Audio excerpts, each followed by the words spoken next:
مادة الرياضيات للصف السادس الابتدائي.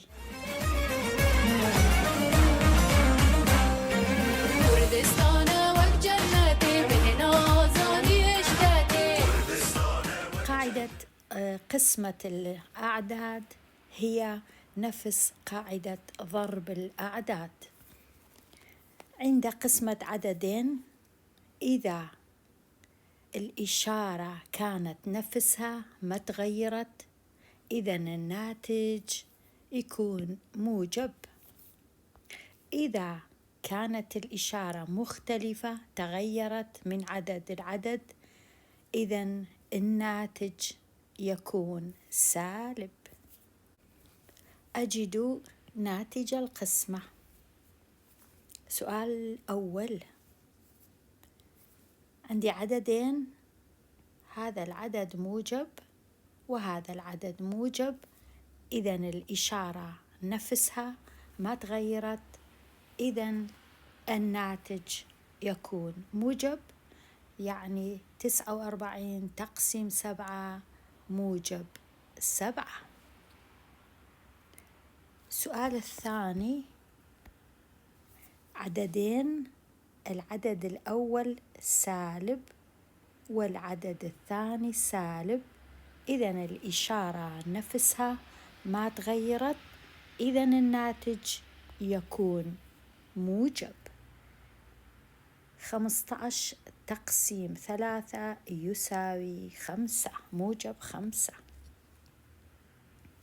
السؤال الثالث، هذا العدد سالب هذا العدد موجب، الإشارة مختلفة تغيرت إذن الناتج يكون سالب، والباقي دائما موجب،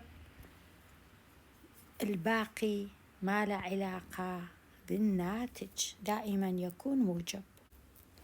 الآن أبدي أقسم. 8 تقسيم 20 ما ممكن لأن 8 أقل، إذن آخذ 80 كله. 80 تقسيم 20 يساوي 4. نجي على 6 تقسيم 20 ما يصير، إذن 0 يبقى 6. الناتج سالب 40 والباقي 6، بس ما يحتاج أكتب موجب، وهنا يحتاج أكتب 40 بجنب سالب 40 والباقي 6. السؤال الخامس، عدد موجب وعدد سالب، إذن الناتج دائما سالب لأن الإشارة اختلفت، إشارات مختلفة. 64 تقسيم 8 يساوي 8. السؤال السابع، عدد سالب انقسم على عدد موجب، الإشارة مختلفة اختلفت مو نفسها، الناتج يكون سالب، ونقسم 4 تقسيم 8 ما يصير، 43 تقسيم 8 5، يبقى 3. 32 تقسيم 8 يساوي 4، إذن الناتج سالب 54. السؤال الرابع، سالب تقسيم موجب، الإشارات مختلفة، إذن الناتج سالب. 21 تقسيم 3 من جدول الضرب نعرف الإجابة 7. السؤال السادس، سالب الإشارة نفسها، الناتج موجب، إذن نقسم. 542 تقسيم 13 نقسم 54 تقسيم 13 4 ضرب 3 12 و4 ضرب 1 4 و1 5. الآن 4 ناقص 2 2 ويبقى هذا 2 نكتبه هنا. 22 تقسيم 13 يساوي 1 و1 ضرب 13 22 ناقص 13 الباقي 9 والناتج بالموجب 41 موجب. السؤال الثامن، 0 تقسيم أي عدد الناتج دائما 0 سواء كان هذا العدد سالب أو موجب لا يختلف، ولكن ما ممكن نقسم عدد على 0. ما ممكن نكتب 23 تقسيم 0، هذا في الرياضيات لا يمكن التقسيم على 0، ولكن يمكن نقسم 0 على الأعداد. السؤال التاسع، لوح خشبي طوله 96 سنتيمتر، أراد نجار تقسيمه إلى 4 أجزاء متساوية. ما طول كل جزء؟ يعني هذا القطعة الخشب نجيبه ونقسمه إلى 4 أقسام متساوية. 4 أقسام لازم تكون متساوية، إذن لازم نقسمه على 4. العدد نقسمه على 4. 9 تقسيم 4، أول شيء العدد هذا موجب والعدد هذا دائما موجب، لأنه 4 أجزاء أو أقسام دائما موجب، إذن الناتج يكون موجب. الآن نبدأ نقسم. 9 تقسيم 4 2، يبقى 1. 16 تقسيم 4 يساوي 4. 24 هنا، 24 هنا، 24 هنا، و24 هنا، كله مع بعضه يصير 96. إذن نقسم أي قسمة احنا نريد، القسمة الطويلة أو رأسا نقسم.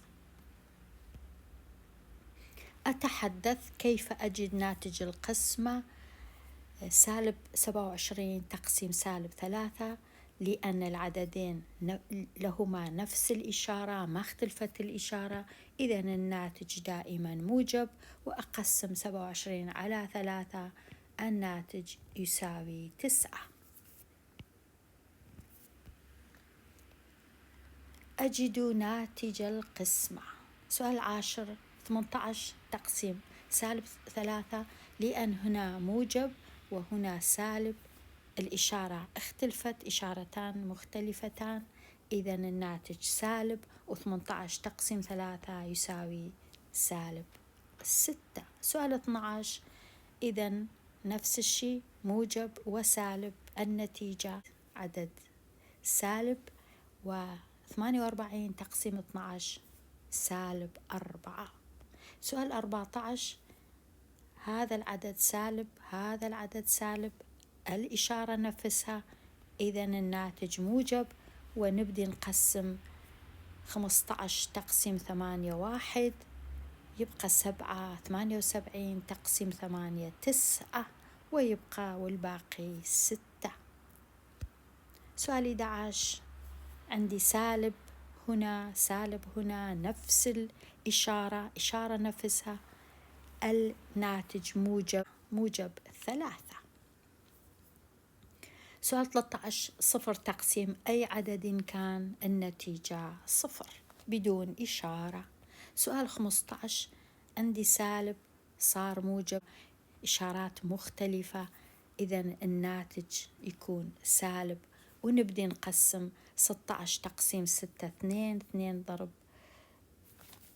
6 يكون 12، يبقى 4. 45 تقسيم 6 7، 7 ضرب 6 42، والباقي 3 هنا نكتبه، والباقي دائما دائما دائما الإشارة اللي يكون الباقي عدد دائما موجب، الإشارة موجبة.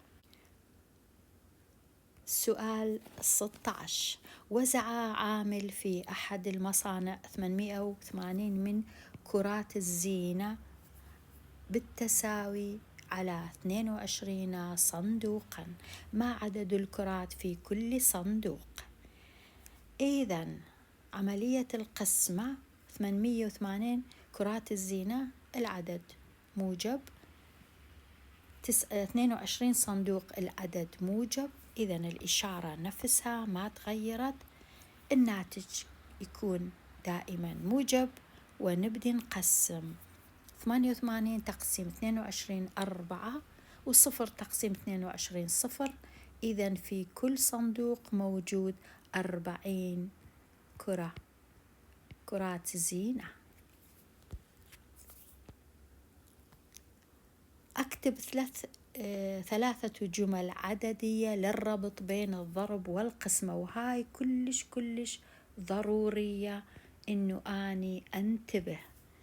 الانتباه شنو؟ إنه مثلا لو كان عندي 3 ضرب 4 يساوي 12، إذا أنا عندي 3 أعداد، عدد 1 عدد 2 عدد 3. هاي الأعداد الثلاثة إلهم علاقة مع بعض، يعني لو أقسم 12 على 3 لازم الناتج يكون هذا 4، وبالعكس لو أقسم 12 على 4 يكون الناتج 3.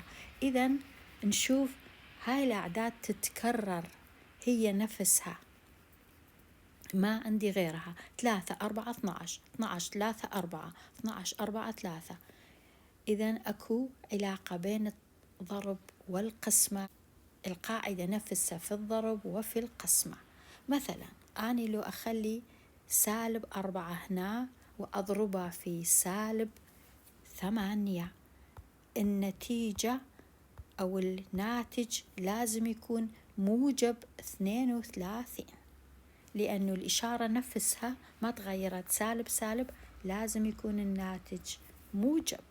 نفس الشيء لو عندي موجب 32 أقسمه على سالب، الإشارة تغيرت، لازم ينطيني هذا العدد اللي هنا -4، لأن إشارة اختلفت للعددين. والآن لو أقسم موجب 32 على هذا العدد -4، إذا لازم أحصل على -8، لأنه الإشارة اختلفت،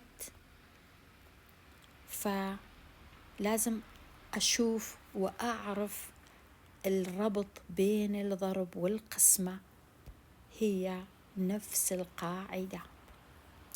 سؤال 18 نفس الشيء، عندي 3 أعداد، إذا أجيب هذا العدد اللي هو بالسالب أضربه في هذا العدد اللي هو موجب، لازم النتيجة الناتج يكون سالب، هذا سالب لأن الإشارات اختلفت. ومن أقسم نفس الشيء -63 تقسيم -7، الإشارة نفسها، الناتج موجب. و63 تقسيم -9، الإشارة اختلفت، الناتج سالب. والعدد نشوف إنه هاي الأعداد الثلاثة تتكرر في الضرب وفي القسمة، ما ممكن يكون غير عدد. الأعداد الموجودة هنا في الضرب تتكرر في القسمة.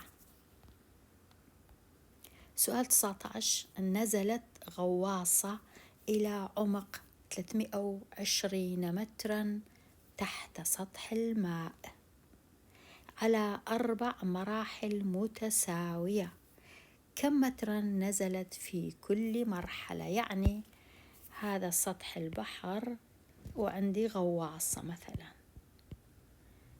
أول مرة نزلت مثلا بهذا المقدار، بعدين مرة ثانية نفس المقدار، الغواصة توصل هنا، مرة ثالثة هنا، ومرة رابعة توصل هنا. كل هاي 4 مراحل كلها 320 متر تحت سطح الماء. يريدون مني أعرف كل مرحلة كم، إذا أنا أقسم حتى أعرف في كل مرحلة كم متر نزلت. بما أنه تحت سطح الماء أنا قلت خلي أكتب سالب 320 وأقسمه على 4 لأن عدد المراحل دائما موجبة. إذن عدد سالب على عدد موجب تقسيمه الناتج يكون سالب، فكل مرة نزلت سالب 80 متر، أو نكتب 80 متر تحت سطح الماء، أو نكتب سالب 80 متر، لأن 320 تقسيم 4 يساوي 80 مترا. ناتج القسمة أكتبه، عندي هذا العدد سالب وهذا العدد سالب، إذن النتيجة نفسها، إذن الناتج موجب، وأبدي أقسم. 3 تقسيم 9 ما يصير، 37 تقسيم 9 4 ضرب 9 36 يبقى 1، 18 تقسيم 9 2، إذن الناتج موجب 42. إلى اللقاء في درس جديد.